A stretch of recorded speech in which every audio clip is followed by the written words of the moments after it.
Alright, we're getting now into the next section in Chapter 5. This is involving some formulas which are called the sum and difference formulas, and you're going to see why they're called the sum and difference formulas here in just a minute.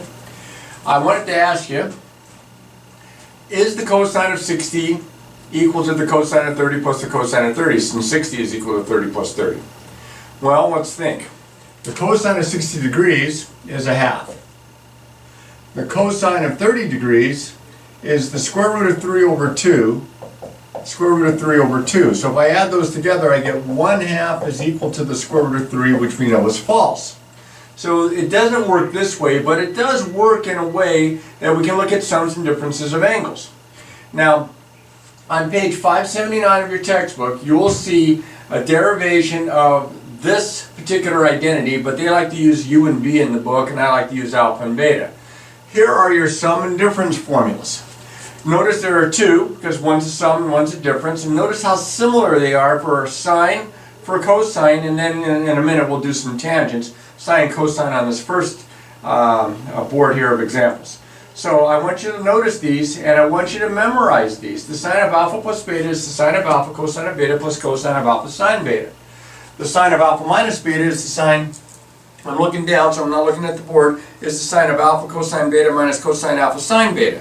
The cosine of alpha plus beta is the cosine of alpha cosine of beta minus the sine of alpha sine of beta, and I can keep on going here. I have these memorized, and I use these when I get to certain expressions that I want to simplify or that I want to rewrite, or as you're going to see, when I want to find exact values of angles that when I punch them in my calculator will give me a decimal approximation. So these are ones that you need to remember, and you can kind of combine these. Notice here when this is plus and then this one's minus, this is plus and this is minus. The signs match. But on cosines it's just the opposite here. When this is plus, this is minus. When this is minus, this is plus. Notice here for the tangents, the signs are the same in the numerator, different in the denominator. But everything else is exactly the same. So it's easy to group these together and remember these. Now, over here, let's use these formulas to, and it has to do with congruent chords and such, but again, it's derived on page 579. I think there's a couple of them derived in the textbook, easy enough to find online.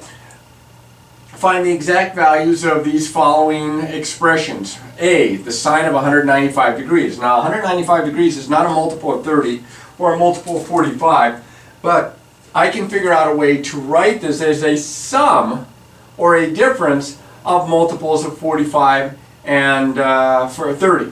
Now I'm looking at this, I'm thinking, what about, now this is not the only one, but what about, I think of this as the sine of, how about 150 degrees plus 45 degrees? Now this is not the only one, like I say, but this one will work, because 150 plus 45, that does add up to 195, and this is a multiple of 30, and of course this is 45. Now using this property right here, this formula, this is equal to the sine of 150 degrees cosine of 45 degrees plus the cosine of 150 degrees sine of 45 degrees. Now again, it helps to know that unit circle, which you should know. This is, let's see, 150 would be 1/2 times the square root of 2 over 2. Its cosine would be negative, no, positive, because it's 45 degrees, it's in the first quadrant. And then plus, now the cosine of 150, that's going to be negative. That's going to be negative square root of 3 over 2, and that's going to be the square root of 2 over 2. So I get square root of 2 over 4 here, plus a negative or minus the square root of 6 over 4, which I would probably write as the square root of 2 minus the square root of 6 all over 4. Now I know that's a little awkward, but that's exact, and if you punch it into the calculator, you'll get the same thing that you would have gotten if you take in the sine of 195 degrees in your calculator to begin with. A little trickier would be when it's written in terms of radians, because most times we have the fraction, so it's kind of like partial fraction decomposition. You got to try to figure out what two fractions either add or subtract to give me 5/12. Well, I'm thinking I need denominators of maybe like 3 and 4, or perhaps even 6 and 4 to come up with this. Let's see. How about we do a difference this time? How about 8 minus 3? What if I did this as, I've thought of this as 8 pi over 12 minus 3 pi over 12, which would be 2 pi over 3 minus pi over 4. So those are multiples of 30 and 45. I'm going to write this as the cosine of 2 pi over 3 minus pi over 4. You might come up with a different combination and still get the same answer. Now, according to this guy right here, this is equal to the cosine of 2 pi over 3 times the cosine of pi over 4 plus the sine of 2 pi over 3. Oops, I'm cutting into my space over here. The sine of pi over 4. I have to erase this in just a little bit. This would equal the cosine of 2 pi over 3, that's going to be negative 1/2. The cosine of pi over 4, that's the square root of 2 over 2, plus the sine of 2 pi over 3, that would be the square root of 3 over 2, and the sine of pi over 4 is the square root of 2 over 2. So this gives me negative square root of 2 over 4 plus square root of 6 over 4, which I would probably write as the square root of 6 minus the square root of 2 all over 4, all over my common denominator. I like to have the subtraction in the middle rather than a negative out in front. And that would be its value. Now let's kind of reverse this. Instead of starting with the sine of a single angle and trying to figure out a sum, or the cosine of a single angle and trying to figure out the sum or the difference, what if we have it in reverse? We have this side and we come back. Because you can tell that this side looks a whole lot like, where's it at? This first one right here. So this should be my alpha here, this should be my beta here, and this is going to equal the cosine of alpha plus beta. So that's going to be 99 degrees plus 36 degrees, which is the cosine of 135 degrees, which is negative square root of 2 over 2. And I have the exact value. Now, you punch this in on your calculator, you're going to get a decimal, and you're not going to necessarily recognize it as negative square root of 2 over 2, but that's what it would be equivalent to. Now let's try another twist to this. We're going to find the cosine of alpha plus beta, kind of what we did here, cosine of alpha plus beta, but instead of us knowing what alpha and beta are exactly, we're going to know information about alpha and beta. That doesn't mean that we have to solve for finding the exact value of alpha and the exact value of beta. We can do this without. But we also need to know here that the sine of alpha is 5/13, the cosine of beta is 5/6, and this is a second quadrant angle alpha, sine's positive, and this is a fourth quadrant angle, cosine's positive. What I'm going to do here, and I got to be a little slick about this,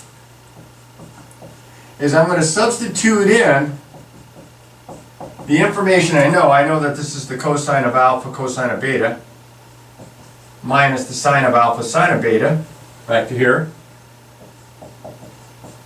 And I know which two. I know this one, and I know this one. I need to find the other two values. I need to find the cosine of alpha, I need to find the sine of beta. So it's right triangle time. Look over here. We're going to start talking about alpha. Now alpha is a second quadrant angle, so I can't put alpha in here. I know the sine of alpha is 5/13, so what I'm going to do is I'm going to use the reference angle of alpha, which I'm going to call alpha prime, just to give it a name. If the sine of alpha is 5/13, the sine of its reference angle is also 5/13. 5/13, opposite over hypotenuse. Pythagorean theorem tells me that's 12. So that means that the cosine of alpha prime, the reference angle, would be a positive 12/13. Now I'm in the second quadrant, so cosine is negative in the second quadrant. The cosine of alpha then would be negative 12/13. So this is going to be negative 12/13 here. Oops, if I can write it. The cosine of beta we already have, that's 5/6. Minus the sine of alpha we have is 5/13. And then very similarly, I'm going to find the sine of beta. So I need another right triangle. And since beta is a fourth quadrant angle, I can't put beta in a right triangle as an acute angle. but I could put its reference angle. Now if the cosine of beta is 5/6, the cosine of its reference angle is 5/6. So I'll call the reference angle beta prime 5/6, adjacent over hypotenuse. So I do the Pythagorean theorem. This would be 36 minus 25 would be 11, so this is the square root of 11. So that tells me that the sine of beta prime, the reference angle, is the square root of 11/6. That'd be opposite over hypotenuse. That would mean in the fourth quadrant, because we know sine is negative in the fourth quadrant, this would be negative square root of 11/6. Negative square root of 11 over 6. So that gives me a mess. That gives me negative 60 over 78 minus, and this is going to be negative, so plus 5 square roots of 11 over 78, which I would probably rewrite as 5 square roots of 11 minus 60 all over my common denominator of 78. Okay, that was a little messy, and I had to get a little creative here by drawing on my information about SOHCAHTOA and right triangles and knowing when my sine, S-I-G-N, sine is positive in which quadrant. Don't forget, all students take calculus. All right, now, just when you thought it was safe to go back into the water, I got another one over here. This one's a little more different looking than the other ones combined. Now I am going to have to erase a little bit because I kind of chewed up some space, so I'm going to erase a little bit of this. You can always rewind. And what do we have here? Let's see. I have a cosine of the inverse sine of negative 12/37 plus the inverse tangent of 5/12. Well, remember from chapter 4, the last section, when you take the inverse sine of a number, you get an angle. When you take the inverse tangent of a number, you get an angle. These are angles. This is my alpha and this is my beta. So I'm taking the cosine of alpha plus beta. So I'm going to be using this formula right here. So let's see what we have here. Well, I'm going to draw a couple right triangles. The first right triangle I'm drawing for is for alpha, except if the sine is negative, if the inverse sine of a negative number, this would be a fourth quadrant angle. So I'd have to kind of consider alpha prime to be able to put it into a right triangle. Now I know that this means that the sine of alpha is negative 12/37. That means the sine of alpha prime would be positive 12/37 if alpha prime is its reference angle. So 12/37, let's see, I think this is 35. I'll have to double check that, but I think that's 35. Let's see. Yeah, I'm pretty sure it is. So now what does that tell me? Well, I'm going to need to know, I've got the sine of alpha, I'm going to need the cosine of alpha. The cosine of alpha prime would be 35/37 in the fourth quadrant. Remember, alpha's fourth quadrant. The cosine is positive in the fourth, so that is going to give me a positive 35/37. Now let's deal with beta. All right. Now this is a first quadrant angle, so I don't have to mess with its reference angle because it's positive. So that means that the tangent of beta is 5/12. So if this is beta here, the tangent is 5/12, opposite over adjacent. So this is clearly 13, the good old 5/12/13 right triangle. So what do I need? I need to know the sine of beta, first quadrant, that'd be 5/13. I need to know the cosine of beta, that'd be 12/13. And now I am ready to go. I have this, I call this alpha, I call this one here beta. The cosine of alpha plus beta is the cosine of alpha, cosine of beta, minus sine alpha, sine beta. So this is cosine of alpha is 35/37. The cosine of beta is 12/13 minus the sine of alpha. The sine of, there it is negative 12/37. And where else? The sine of beta is 5/13. Oh, mess. All right, minus and negative would be plus, so I'm going to have to get my calculator real quick and do some calculating. So let's see, 35 times 12, yep, 420. 37 times 13, you got it, 481.